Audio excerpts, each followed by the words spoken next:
Assalamualaikum warahmatullahi wabarakatuh. Innal hamdalillah nahmaduhu wa nasta'inuhu wa nastaghfiruh wa na'udzu billahi min syururi anfusina wa min sayyiati a'malina. May yahdihillahu fala mudhillalah wa may yudlilhu fala hadiyalah.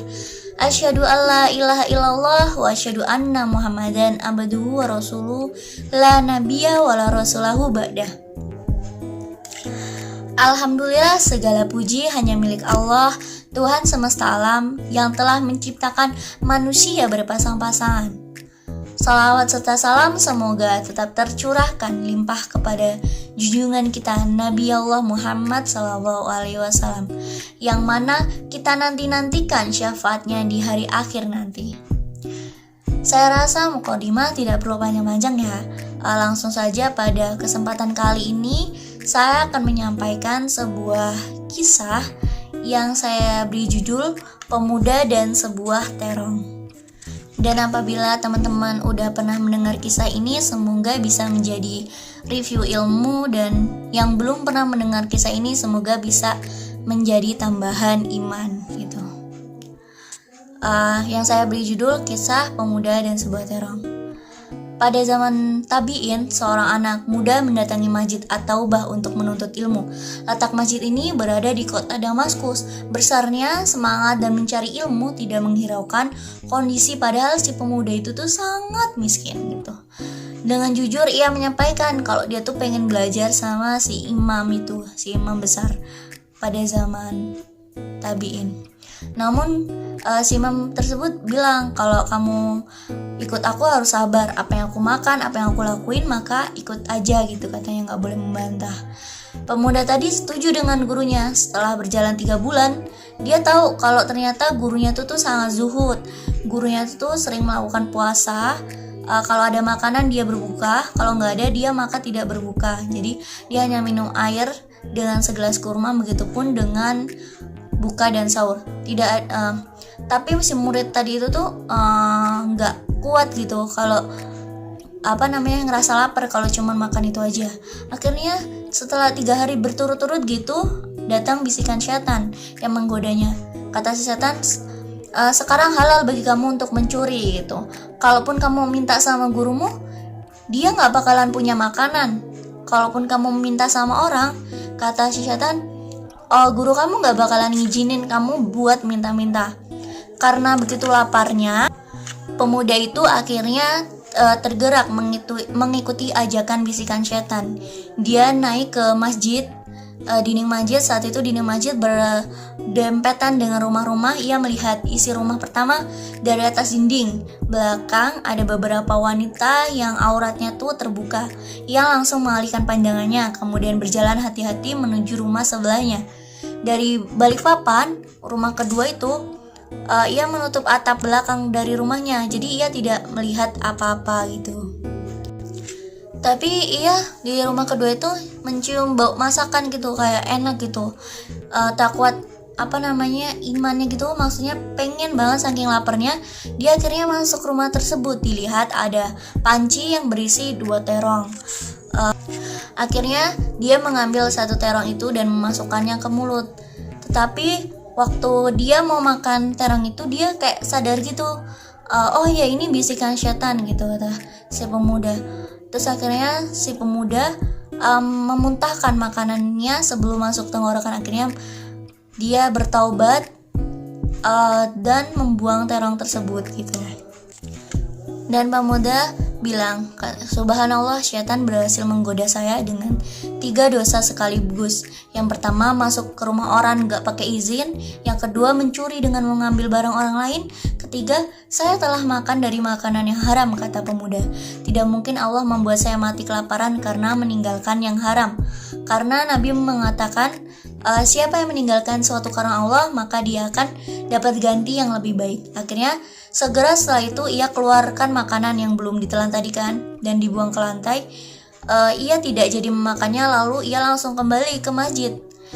Di sana masih ada kajian ilmu gitu. Pemuda tersebut ikut di dalamnya, tapi sama sekali tidak bisa menangkap isi kajian karena kondisinya sangat lapar banget. Setelah kajian usai, semua peserta kan bubar itu. Terus akhirnya gurunya memanggil pemuda tersebut kayak gini, "Hai pemuda, sinilah," kayak gitu kan. Akhirnya datanglah salah seorang wanita menuju gurunya. Terjadi pembincangan sejenak. Tak lama gurunya memanggil pemuda itu. "Jadi, kemarilah muridku," kata si guru gitu. Gurunya bertanya kepadanya, "Apa kau sudah menikah?" Terus pemuda jawab, "Belum." Kata muridnya, "Apa kau ingin menikah?" Kata si imam gitu. Terus pemuda itu tidak menjawab. Ditanya sampai 3 kali, ia tidak menjawab. Kemudian pemuda itu berkata, "Wahai guru, saya hidup dalam keadaan miskin, dan makan pun tergantung dari apa yang Anda makan. Kalau saya menikah, maka dari mana saya akan memberi makan istri saya?" Tapi si guru kayak nggak menghiraukan perkataan si pemuda tersebut gitu.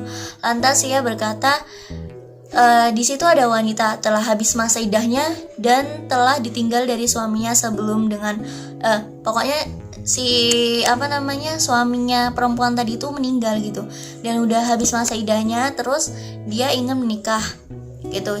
Terus jadi kata si gurunya, "Saya harap kamu menikah dengannya, aku rasa kamu cocok dengannya," gitu kata gurunya.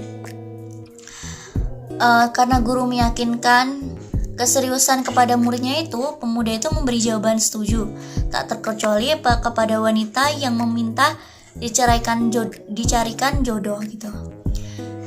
Terus habis itu akhirnya digelarlah persiapan untuk akad nikah. Dipanggil 2 wali perempuan dan beberapa saksi dari warga sekitar. Akad pun berjalan dengan lancar. Di situ udah menikah akhirnya.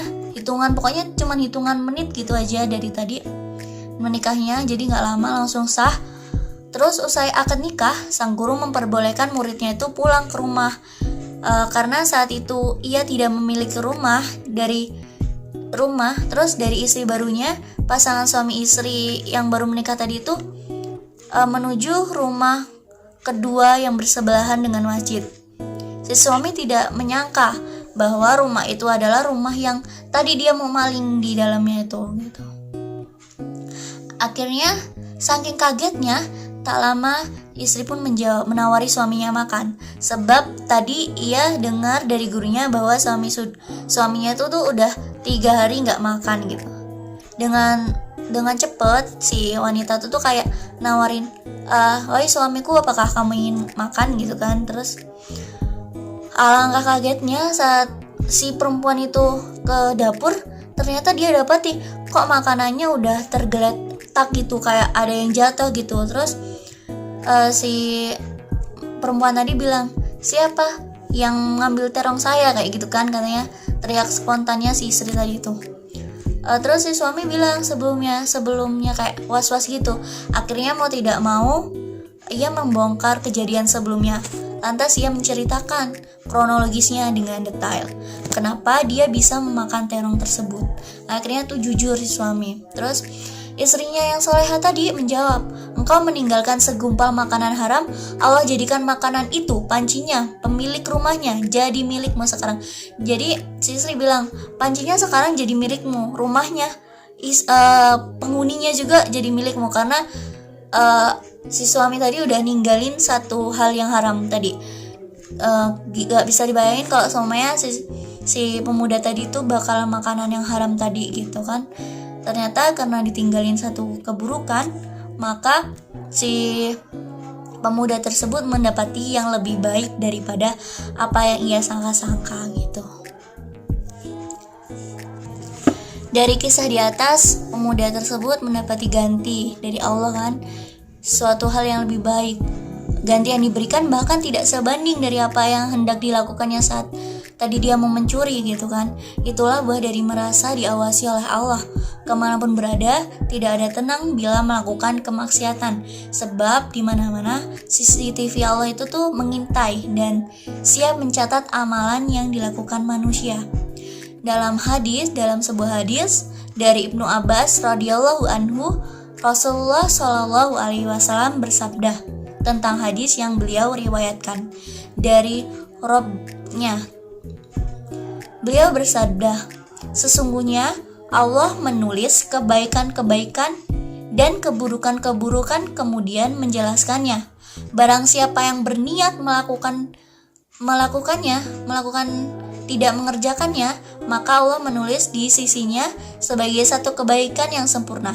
Dan jika dia berniat mengerjakan kebaikan lalu mengerjakannya, maka Allah menulis di sisinya sebagai 10 kebaikan hingga 700 lipat banyaknya. Jika dia berniat melakukan keburukan lalu tidak jadi mengerjakannya, maka Allah menulis di sisinya sebagai satu kebaikan yang sempurna. Dan jika dia berniat melakukan keburukan lalu mengerjakannya, maka Allah menulis itu sebagai satu keburukan. Hadis riwayat Bukhari nomor 64091 dan Muslim nomor 131 di Alkitab Sahih keduanya dengan lafaz ini. Jadi dari hadis tersebut Allah menjelaskan bahwa ketika kita berniat melakukan keburukan tapi tidak melakukannya, Allah tuh nggak ngitung gitu loh, nggak ngitung dosanya. Tapi kalau kita melakukan berniat saja melakukan kebaikan tapi tidak mengerjakannya, Allah akan memberi satu pahala. Kalau kita mengerjakannya lagi, Allah akan memberikan kita berlipat-lipat pahala. Begitu baiknya Allah, kayak seandainya kita melakukan keburukan, berniat saja Allah tidak mencatat, tapi ketika kita berniat baik, Allah maka akan mencatatnya gitu. Terus mungkin itu aja yang dapat saya sampaikan dari hadis tersebut. Kita mengetahui bahwa meninggalkan sesuatu hal yang kecil itu ternyata dampaknya begitu besar, apalagi itu keburukan gitu. Tapi ketika kita meninggalkan suatu keburukan tersebut, maka Allah gak akan kita sangka gitu loh memberikan sesuatu hal yang lebih baik. Demikian apa yang saya sampaikan. Semoga Anda tidak puas. Kurang lebihnya saya mohon maaf. Minum sirup dengan selasih. Cukup sekian dan terima kasih. Billahi taufiq wal hidayah. Nun wal qalami wa ma yasturun fastabiqul khairat. Wassalamualaikum warahmatullahi wabarakatuh.